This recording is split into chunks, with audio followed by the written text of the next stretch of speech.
Hi, I'm John Ewing, your mayor.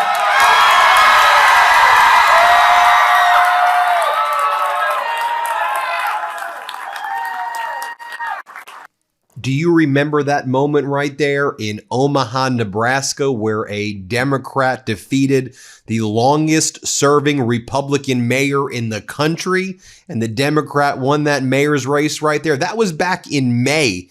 And that foreshadowed, remember we reported on the MeidasTouch network? By the way, hit subscribe, help us get to 6 million subscribers. That foreshadowed a lot of what we saw back in November with the blue tsunami. It foreshadowed what we're seeing across the country because the new mayor there, John Ewing Jr., who won, he was running on affordability. He was running on let's actually fix the problems that are impacting the people of Nebraska, not these MAGA culture war issues. And we've only seen Trump and MAGA continue to attack Nebraska, not just Omaha, all across Nebraska. The farmers are getting crushed, workers are getting crushed, people in general are being crushed across the board in Nebraska, and they feel betrayed by Trump and MAGA. Let's just take a look right here at the Nebraska soybean farmers and their farmer association's recent meeting, and they talk about how Trump betrayed them. These are Trump voters. Here, play this clip. Just continue to feed equity into the fire.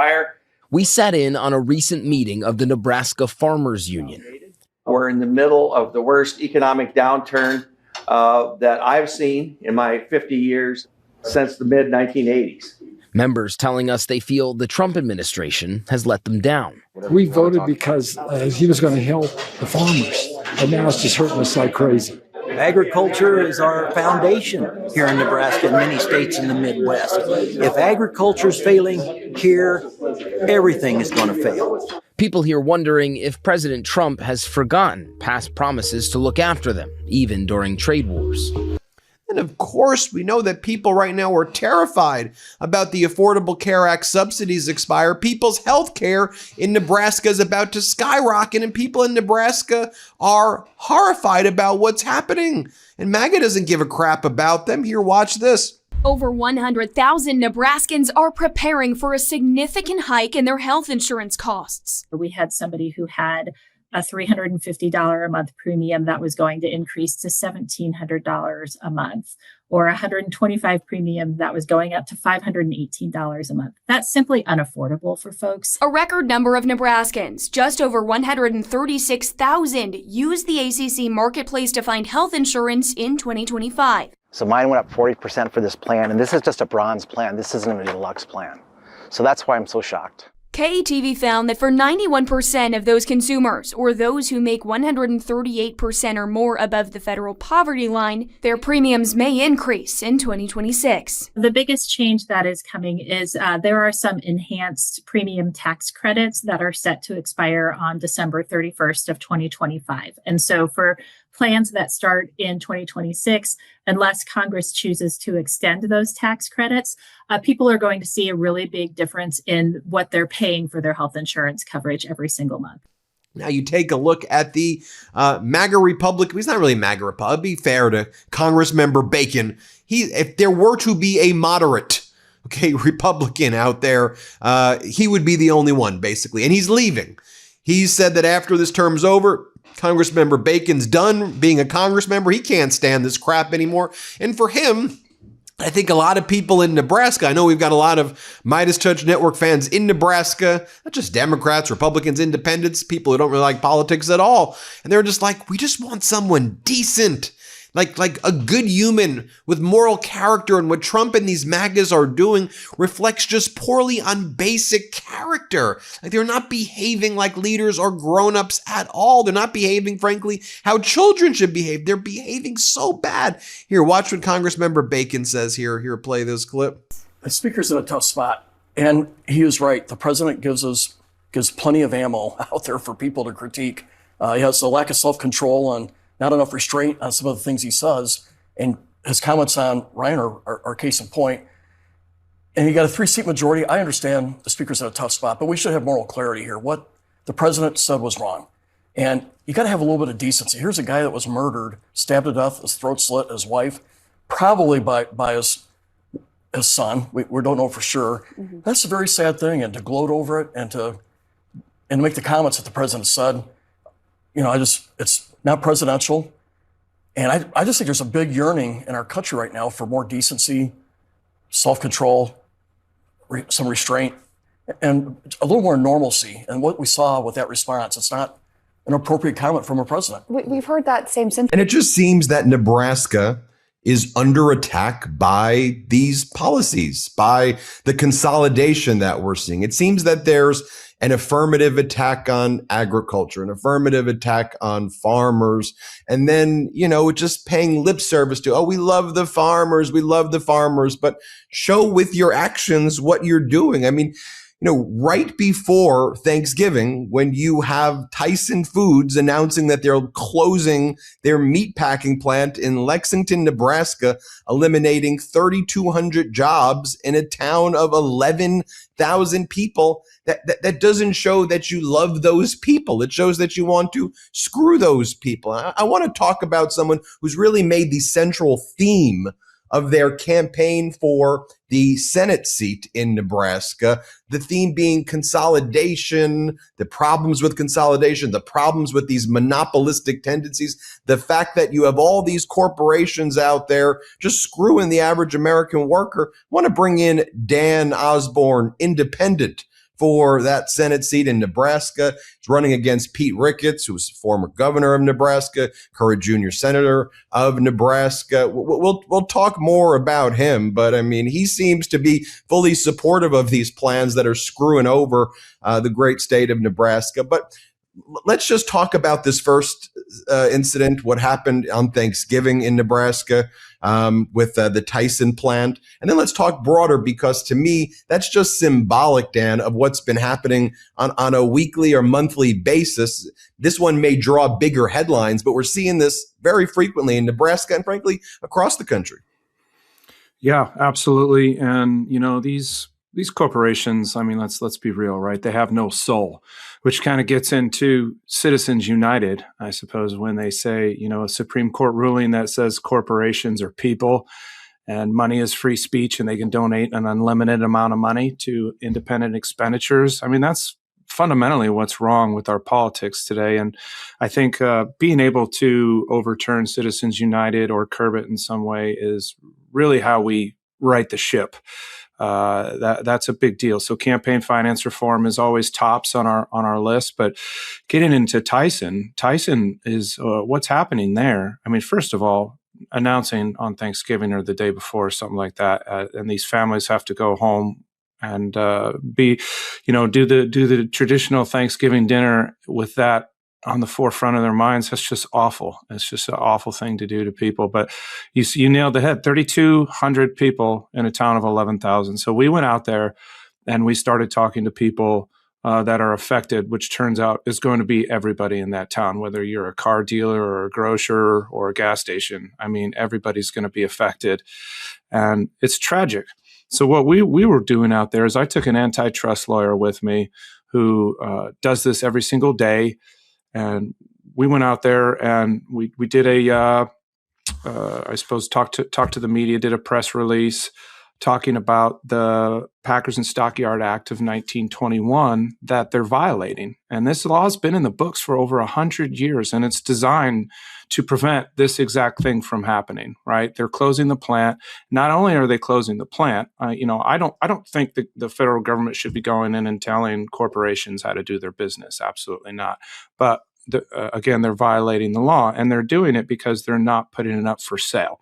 So they're going to mothball this plant. They did the same thing in Norfolk, Nebraska, and they actually poured concrete down the drain so nobody else could use that plant. So they're going to do the same thing here, not put it up for sale. Therefore, that's a clear violation. And what they're doing is trying to manipulate prices. They're manipulating beef prices when beef is at an all-time demand. They're making it so the producers get less for their cattle. And then when we go to the grocery store, we're getting screwed. I don't know if you've tried to buy beef lately, but I walk right on past that aisle because to me, it's unaffordable.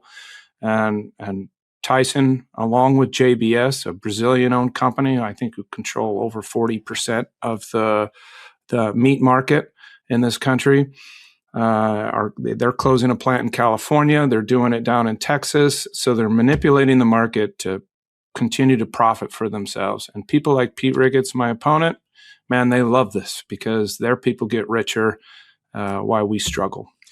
We look at the latest consumer price index report on ground beef. It's at a record high of $6.54 per pound, up 16.2% year over year. You look specifically at this Lexington facility, which is responsible for about 4.8% of the entire daily U.S. beef slaughter. It processes 5,000 head of cattle per day. That gets moved to, they claim, this kind of Texas plant. They now control all of the manufacturing there. And then, they raise the prices. They use there is an inflationary setting, but they also use it as a pretext because once those prices go up, they never come back down. They never move them back down and go, you know what? Actually, we should bring them back in a direction where people can afford them. They only go up and up. But we're not just seeing this when it comes to beef. I mean, we're seeing this with fertilizer in Nebraska.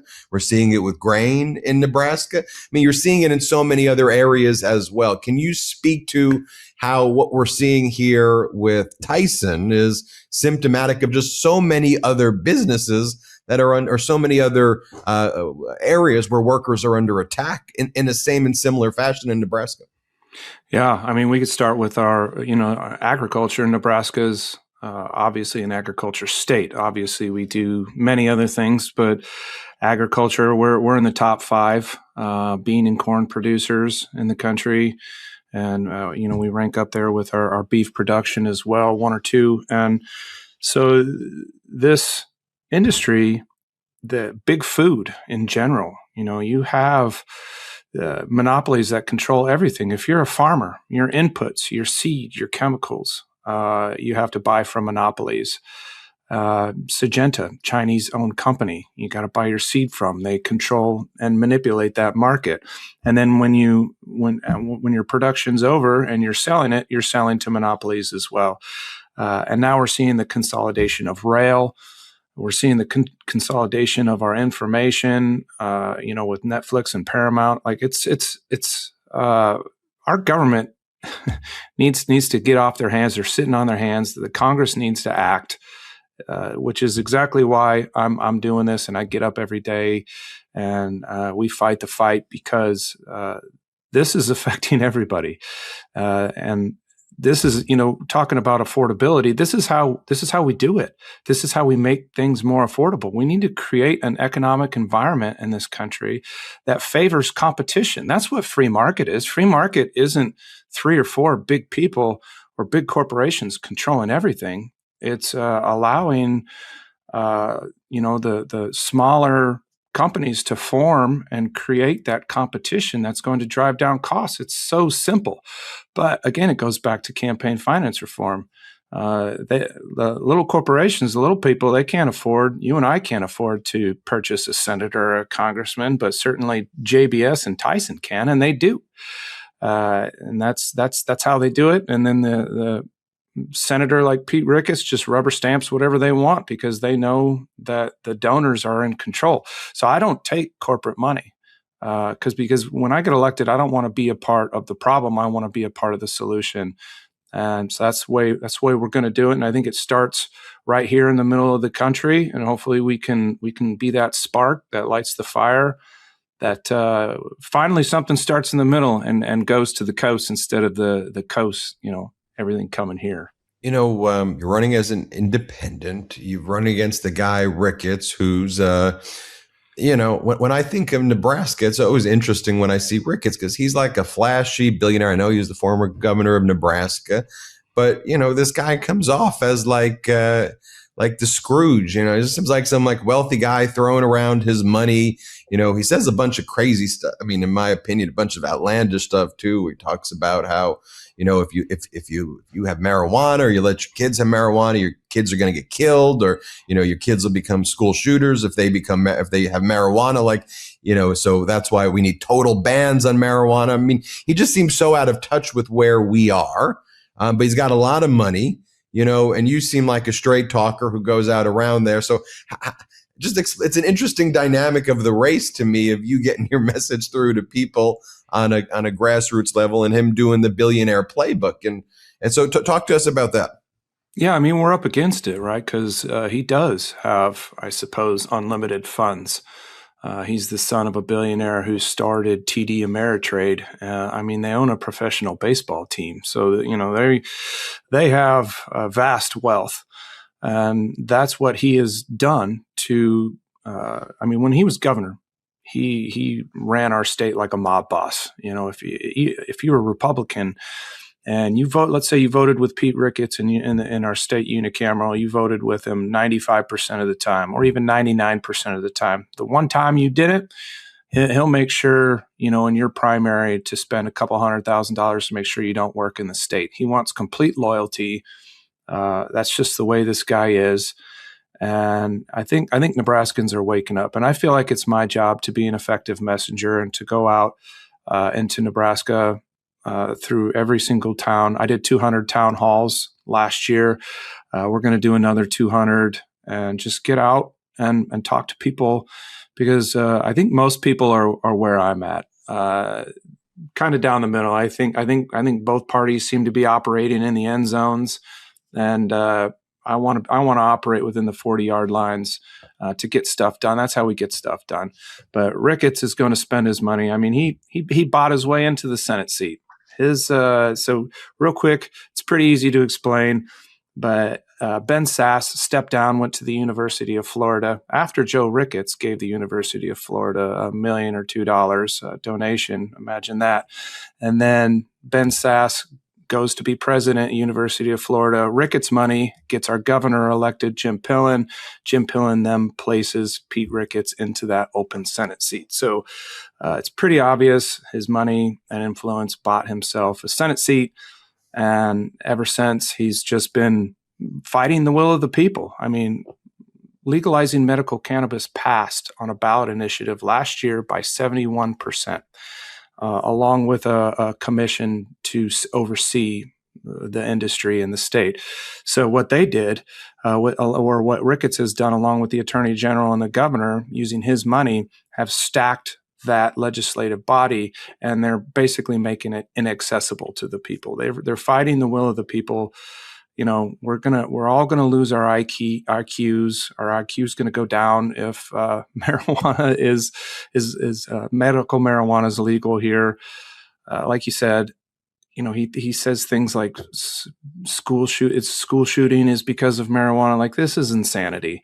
And so it's going to be my job to be an effective messenger, to go out and talk to people about this.